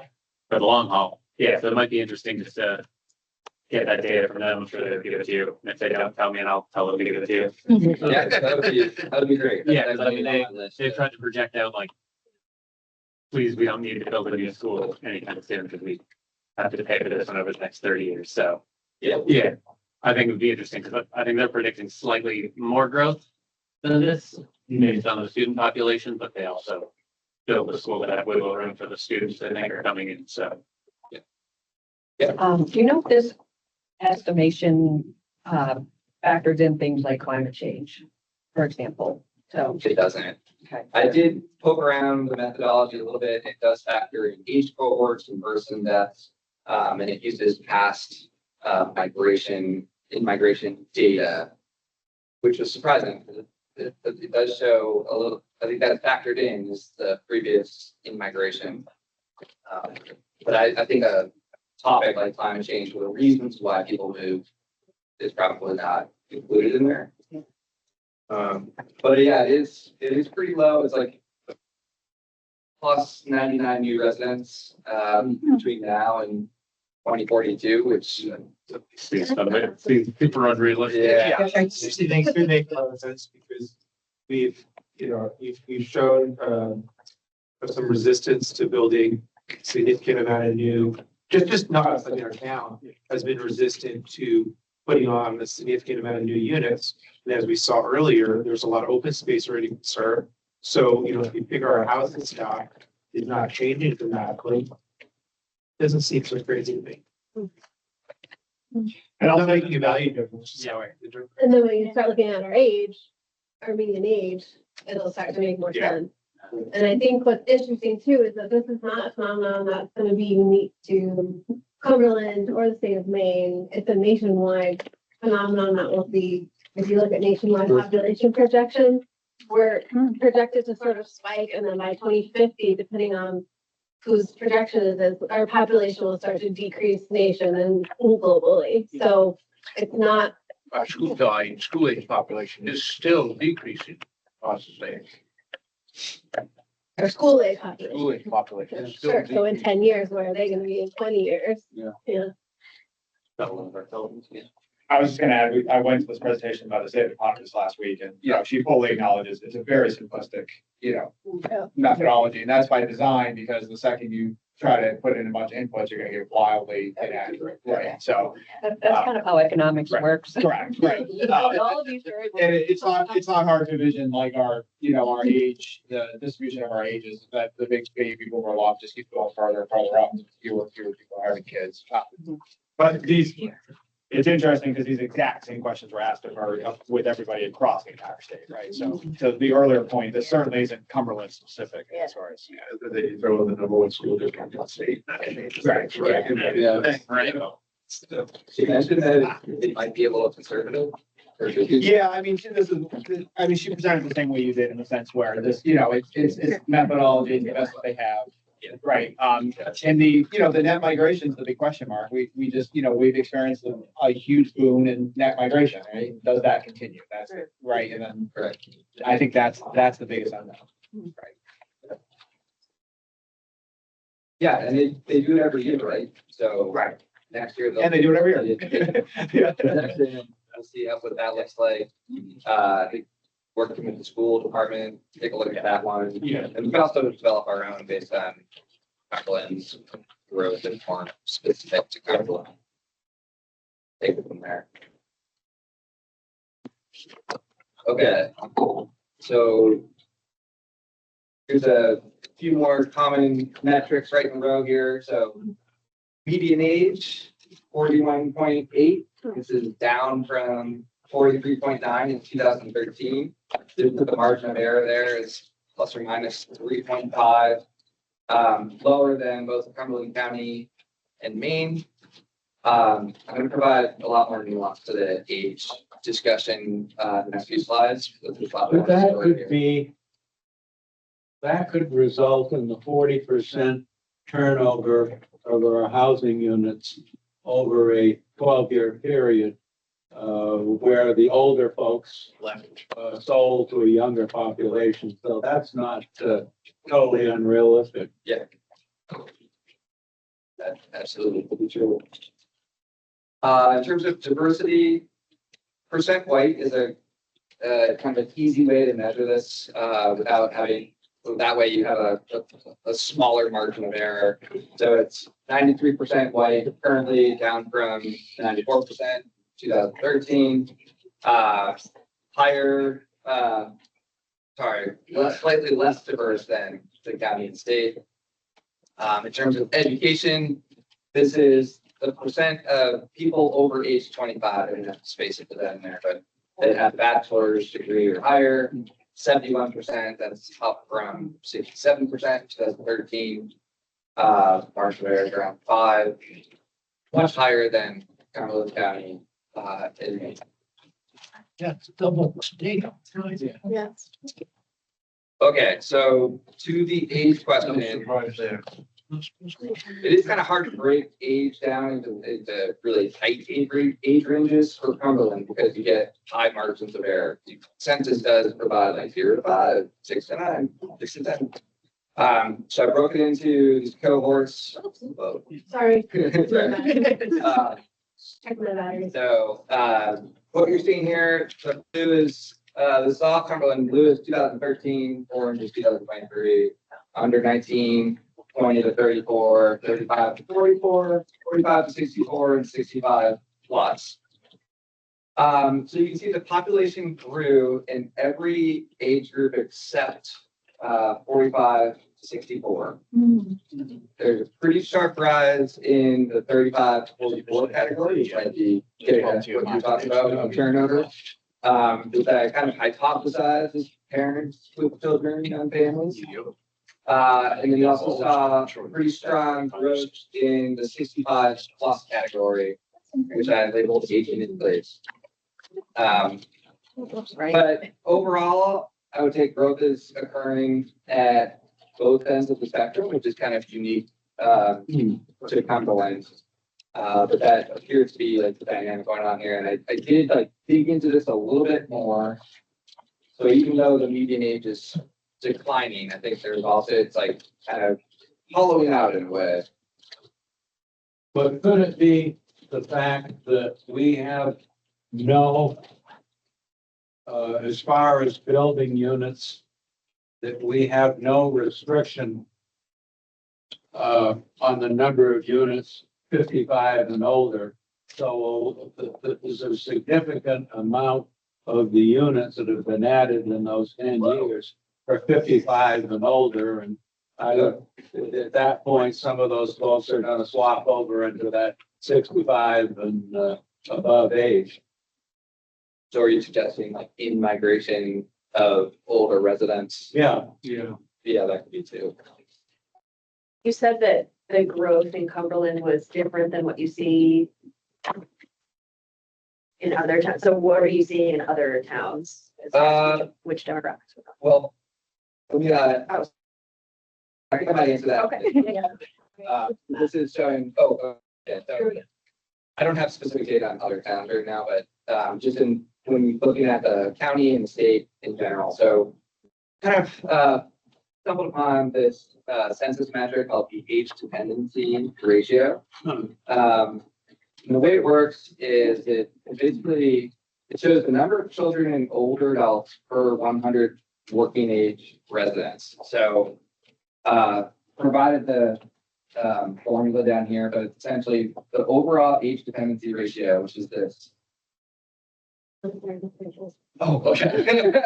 Should I have a point? This 83 here. It's basically saying there's for every 100 working age adults, so 18 to 64, there are 83 residents that are either 0 to 17 or 65 and over. And same with the 34. So for every 100 working age adults, there's 34 older residents, and then for every 100 working adults, there's 49 children. So Cumberland's overall ratio, 83, Wow. higher than state, higher than Cumberland County. The children is probably the most notable at 49, much higher than Maine and Cumberland County School District. The old age dependency ratio is kind of right in the middle between Maine and Cumberland County, but still pretty high. And then just looking at the differences between 2013 and 2023, you can see Cumberland has increased in each one of these dependency ratios. So overall, I also stumbled upon another demographic term called double burden, which is, this sounds like it is common in communities with good schools where people like to age in place. So that kind of unfair for me. And you know, I think the takeaway here is the double burden is, you know, children require schools, childcare, recreation facilities, those types of things. Older adults, you know, it's healthcare, different types of housing, transportation, things like that. So, yeah, double burden. Any questions on the age dependency ratio? I don't think we necessarily include these in the plan, but I just like throw them in for context. Okay, so this is school enrollment. This is what I was able to pull from the state's website. This is looking at 2016 to 2025. You can see it did fluctuate a little bit, but then has increased since 2021. Overall, Cumberland has added 117 students in the last 10 years. You guys share a school district with North Yarmouth. So this is just showing Cumberland, but North Yarmouth added 91 students, averaging about 12 students a year. Growth suggests continued demand for abandoned housing and school capacity, as you know. So does that look familiar, Jesse, to what you've seen? Yeah. Yeah, it's projected to keep going. Right. Okay, and then the last slide for population and demographics is income. So this is median household income. On the left is Cumberland County, on the right is Cumberland. You can see median income in Cumberland between 2013 and 2023, it's increased a lot, over 50% in the last decade. Cumberland has the highest median income in the state as of this census. Cape Elizabeth is 145,000. The current number for Cumberland is 154,000. And that remains pretty strong even when you adjust for inflation of around 18%. It's still, you're showing some growth. And yeah, well above the county and the state is 72. Yeah. Might be a naive question, but what age adult is surveyed related to income or like? That's a good question. It's like household income. Yeah. So I think it's just, And it's not necessarily working It income. could be retired income. It could be retirement income. Okay. It would be interesting to know like the working adults versus the older oh adults. yeah, We might be able to get a sample of that from our survey data. Is the wealth concentrated in the, yeah. We can also look at it by geography. all right, so I tried to tie it all together in one slide here at the end, so overall population, like pretty steady growth, about 1,000 residents, like consistent with previous decades. Age, mix of younger and older, the median age hasn't changed significantly, but the age distribution has. Diversity is still predominantly white population, not much change there. Education consistently high. Got higher over the last 10 years, and then income is a pretty substantial increase over the last 10 years.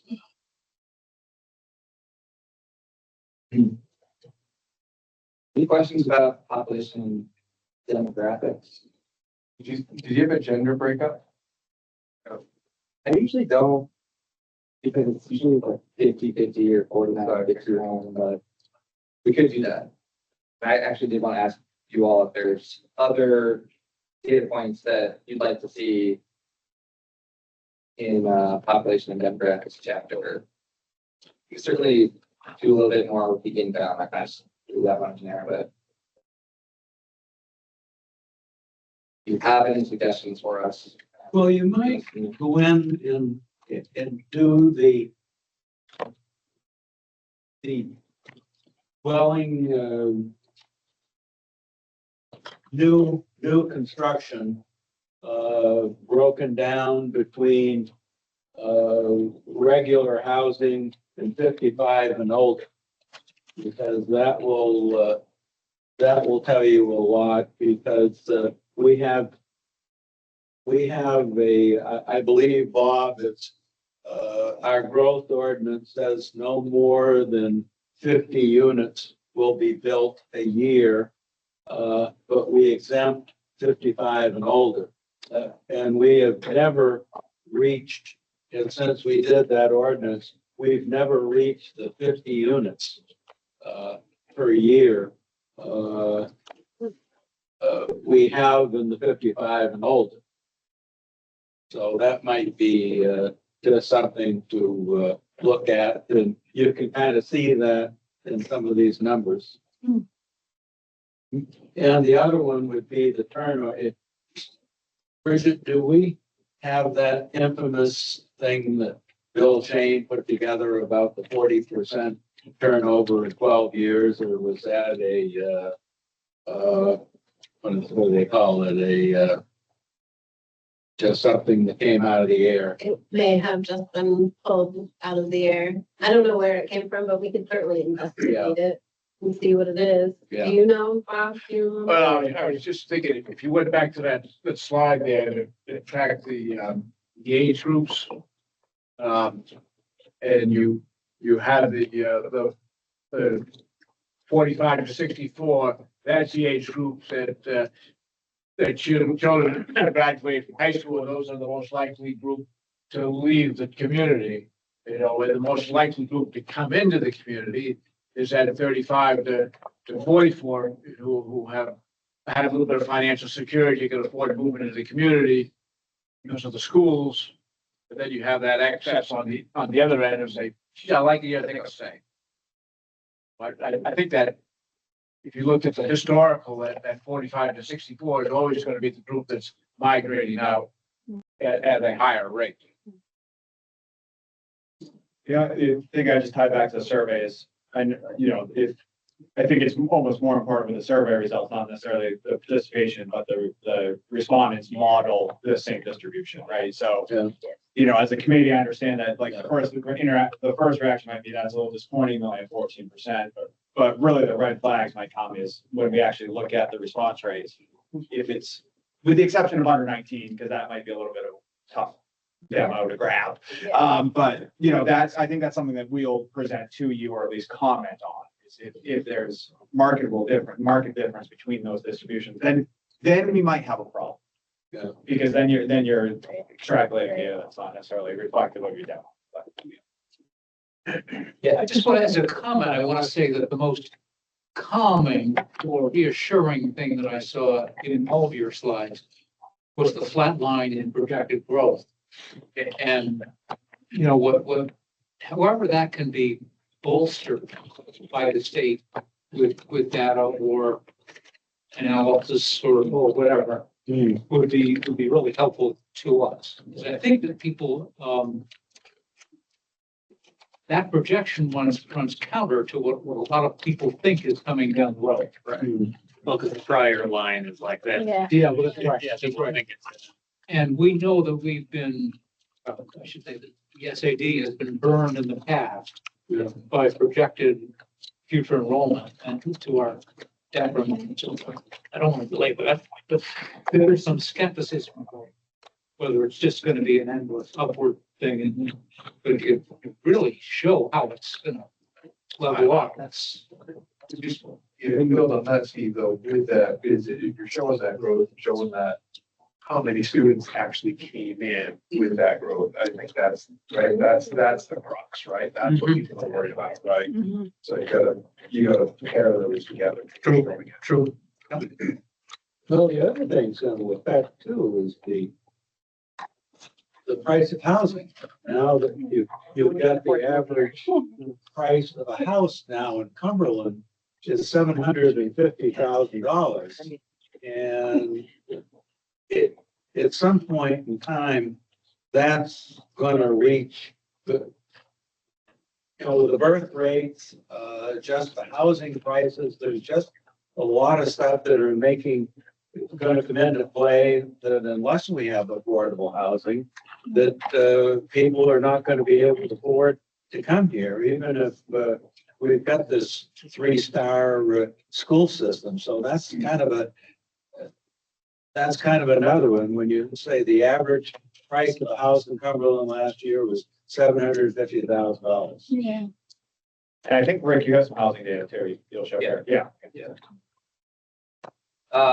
Yeah, I mean, one option with the population projections too is we could do a range. So we could do a couple.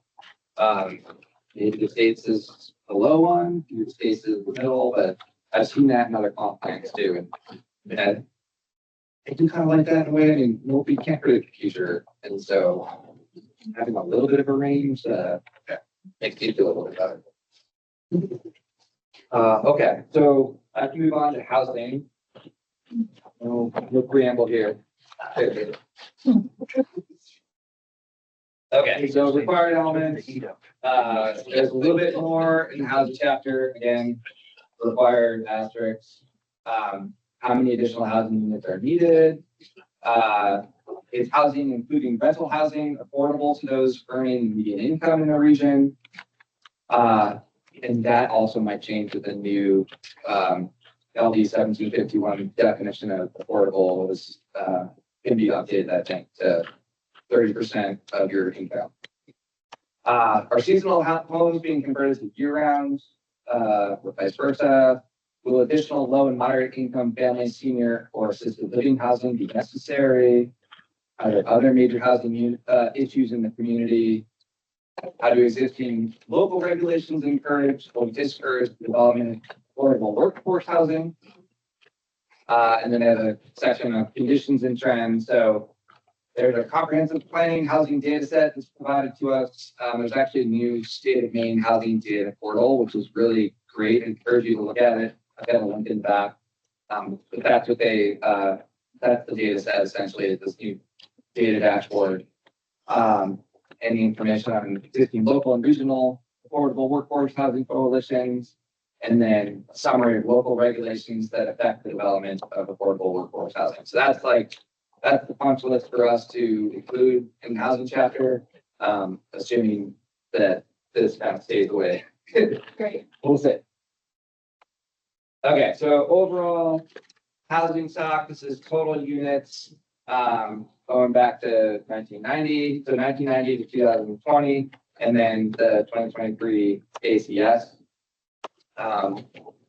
The decline in 2010, between 2000 and 2010, I'm kind of assuming that has to do with the Shabig Island secession. Which would explain that. The dip, so the decline between the 2020 and 2023 is a little strange to me. But it does kind of fall within the margin of error for 2023. It's plus or minus 197.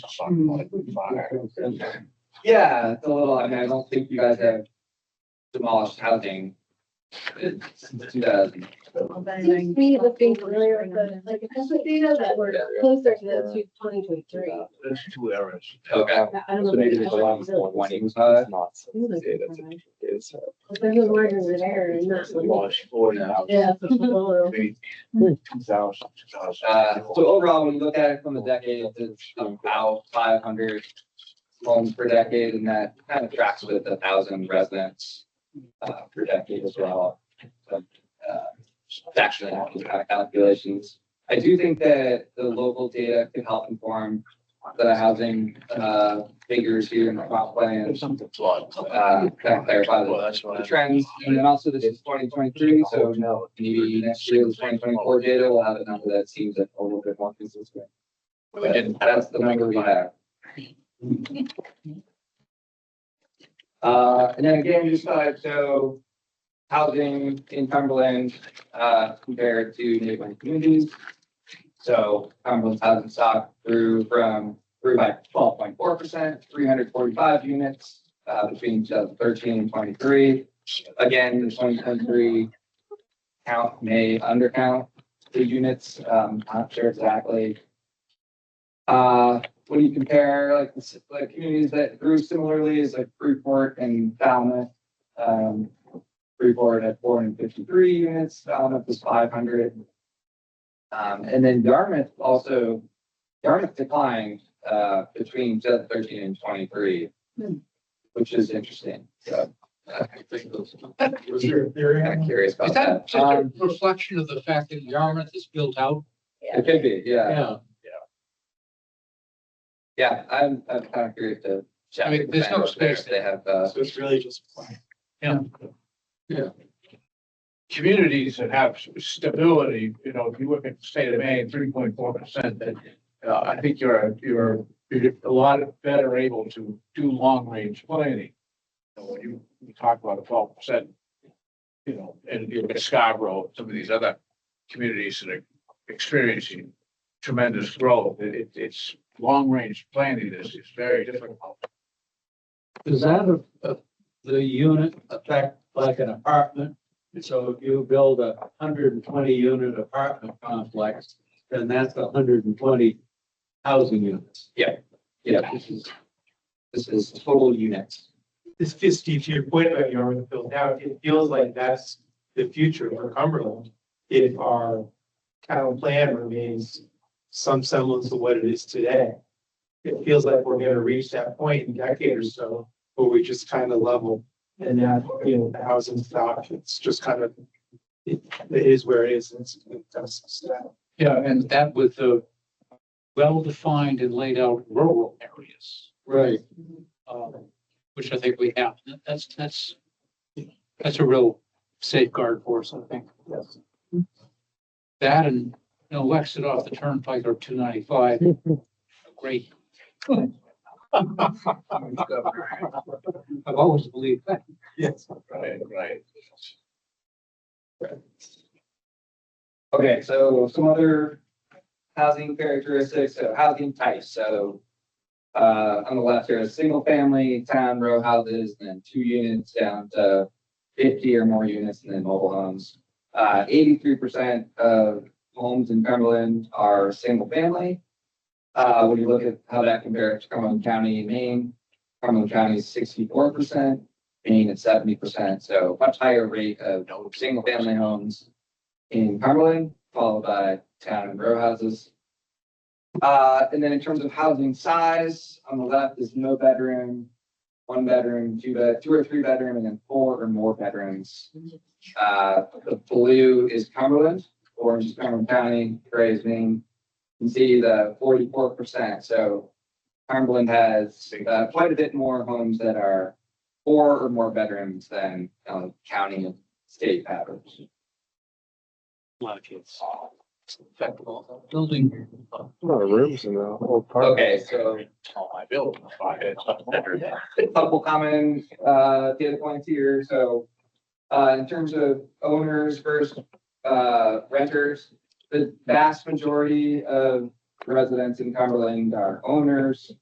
Very small proportion of renters, 11%, 295 in total, in raw number. 4 or 5 minutes. Yeah, so the renters margin there is 138. So it's tricky to get great information on renters, as I mentioned. Average household size, 2.8 plus or minus 0.17, so that's fairly accurate there. Up from 2.7 in 2010. That's pretty rare to see household size increase like in most. It's a national trend that it's been declining for decades now, so that kind of jumps out to me. The average household size has increased even, just a little bit, but even still, and that's higher than both county and state. And then in terms of occupied versus vacant, very high occupancy rate, 96% of homes are occupied, 4% are vacant. So what this tells us is there's not a huge like seasonal housing phenomenon here in Cumberland, like I said. And yeah, the vacant margin up there is also like pretty high. It's small. So if the secondary residence becomes. My direct neighborhood. Yes, that would be seasonal.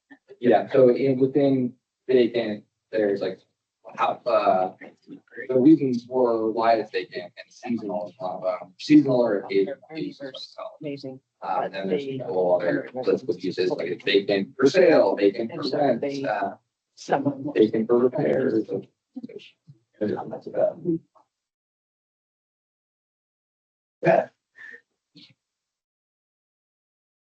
Okay, zeros. So this is vacancy rate. This is the homeowner vacancy rate is a percent of homes that are vacant and listed for sale. Rental vacancy rate, percent of rental units that are vacant and actively listed for rent. So the census estimate is 0.0% for both. Obviously not true if you look around. Twinsville, there would be homes for sale, there would be some apartments for rent. It's just very hard for the census to observe that in the 100 surveys they do a year. So it is 0%. Healthy homeowner vacancy rate, if you look at the literature, it typically falls between 1 and 2%. Cumberland is around 0.6, Maine is 0.9, United States is at 1%. Rental vacancy rate, a healthy rental vacancy rate is typically 5 and 7%. So there's typically more turnover in rental units than there are people selling their homes. And so Cumberland County has rental vacancy rate of 3.6, means 4.3, United States is 5.5 right now. Also a pretty high rate, margin for error for rental vacancy rate, plus or minus 10.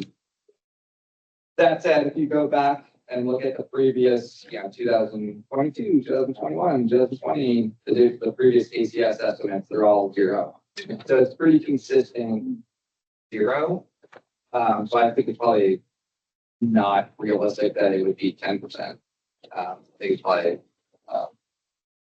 closer to 0, but the census, the margin of error kind of shows that like the reliability of the data, they kind of have to include that margin of error.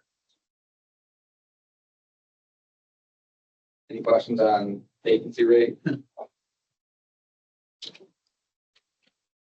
You might be able to dive into a little bit of I don't know, if the survey had questions about renters. I have to be residential. Okay.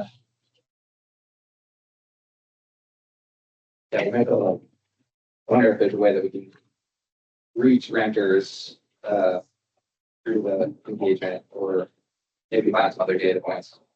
So affordability, so the census considers a household cost burden if the household spends 30% or more of its income on housing costs. So for homeowners, that number is 17%. So nearly 1 in 5 Cumberland homeowners are considered cost burdened by the census. That is lower than both the county and the state by a little bit. Plus or minus 5% margin there. Renters, again, so 72%, again, pretty high margin of error here. But 72%, nearly 3 in 4 Cumberland renters are considered cost burdened, and that is, considerably higher than both the county and state. So county is 45%, state is 43%. I'll bet you that's the combination of the town housing project, Meadowbrook, is that what it is? I would say that's a combination of that and the Brown Road School. That their incomes are lower, but it's a lower rent type thing. So that could be skewed by those two places, because that's like 100 units right there or more. Right. Yeah, it's hard to say which households have a survey.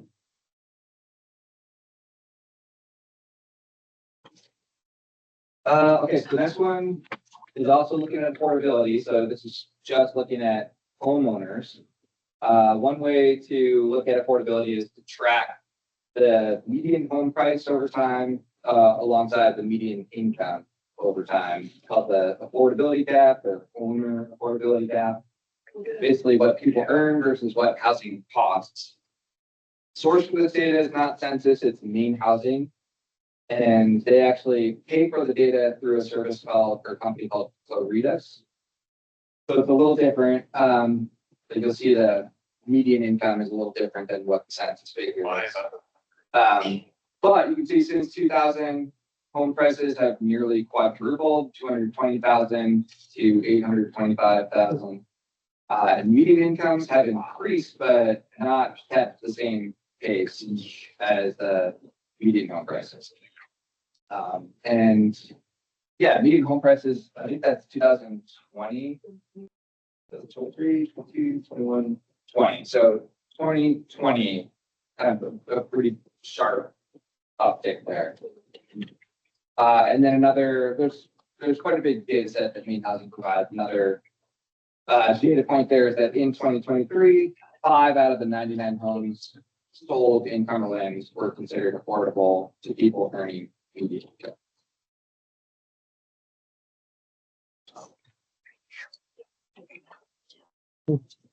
Okay, that's it. So summary trends, total units have steady growth, averaging about 500 units per decade. Housing characteristics, mostly single family, larger homes, more than 4 bedrooms, 3 or more bedrooms. Occupancy is mostly owner occupied. Very few folks rent in town. Vacancy rates shows an extremely tight market. So both homeowner and rental vacancy rates. And then affordability, just showing an increasing cost burden. Affordability gap widened sharply. And then, yeah, about 1 in 5 owners are considered cost burden. 1 in 3 and 4 renters are considered cost burdens as of the 2023 data. So, yeah, that's all I have. I guess I have one more slide with resources. I was gonna go through and demo some of these, but that might be a bit much tonight. But these all have links, so you can, when Bridget sends up PDF, you can check them out. So we have our community profiles, which have data on population, housing, transportation, economy.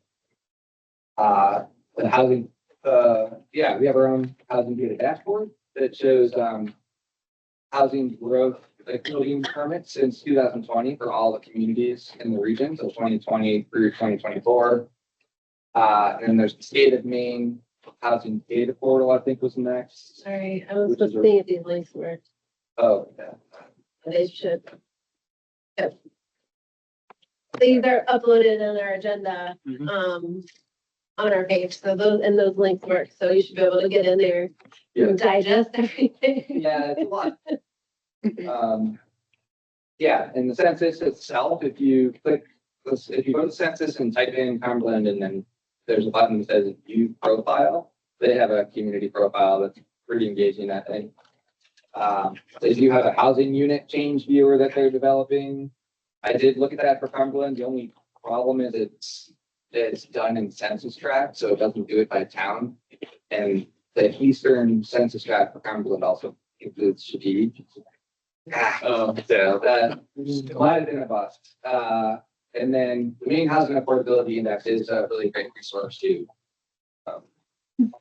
look at median incomes and median home prices, what's sold. And they are supposedly working on a rental affordability index. They've had one in the past. And I think last time I talked to the person that runs that program, he said that they were working on a contract to have a renter affordability index too. So we'll keep tabs on that. Any questions? Yeah. It's great information, thank you. Yeah, thank I mean, whether you love it or hate it, to me, none of it feels terribly surprising.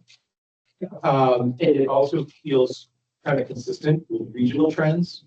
But were there any things that stuck out to you where Cumberland might be different than its neighbors? Because as a layperson, it feels like we are kind of similar to a lot of other towns. Yeah, I would agree. I think, yeah. So there's nothing that really. As in the median income, if you guys, that was kind of surprising. I didn't realize that. That you would have the highest in the state. I mean, I think that's noteworthy. But in terms of, you know, the amount of growth that's happening and like those key metrics around, yeah, diversity, educational attainment, like, those are all like kind of in line with some of your neighbors. The aging in place piece you said stood out Oh, to you? yeah, true. Is that different then? That's it. Although I haven't really looked into like what Falmouth's numbers are. Yeah. Reports. I mean, Yeah. compared to the county and state, it's stuck out. But I'd be curious to look Yeah, me at too. maybe other communities that have good school systems too. Yeah. So just for information, we only have about 148 or 134 rental units. We basically have got only 3 major rental things in Cumberland. Again, Meadowbrook, the Drown Road, and the rental units on Route 1, which I believe there are 90. And those are market rate, but the other 2 are kind of income generated.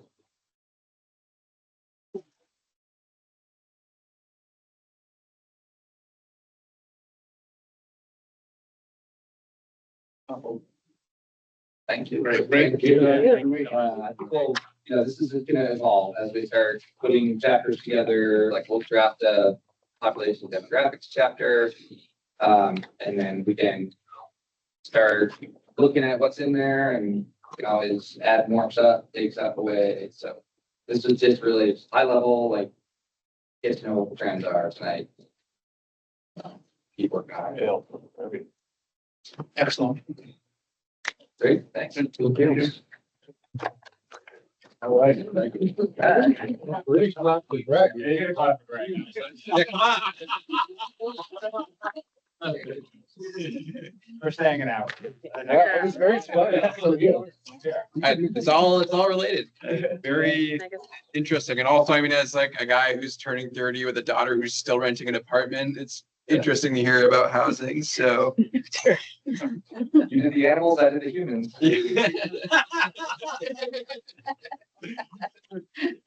All right, I think we've come to the end of the program tonight. Looking ahead, we meet on the 24th. Bridget will have some material from the survey, not a complete report, obviously. Do you have other We'll break out the subcommittees and subcommittee? kind of do a similar exercise that was, as we did before, but now we'll have survey data to consider. Start, redlining, making comments and observations, and then, by August, start writing. Right? All right. One chapter at a time. Good job. Just like the president. Go team. Go team. Bob's ready to go home. Bob made a motion. I can't. Well, I have Oh, nothing you else. repeat. Anybody have anything to raise tonight? Before we adjourn? If not, we'll adjourn. We have Okay, a. thanks, Bill. Second. Conservation subject. Ordinance. All right. Good night, everyone.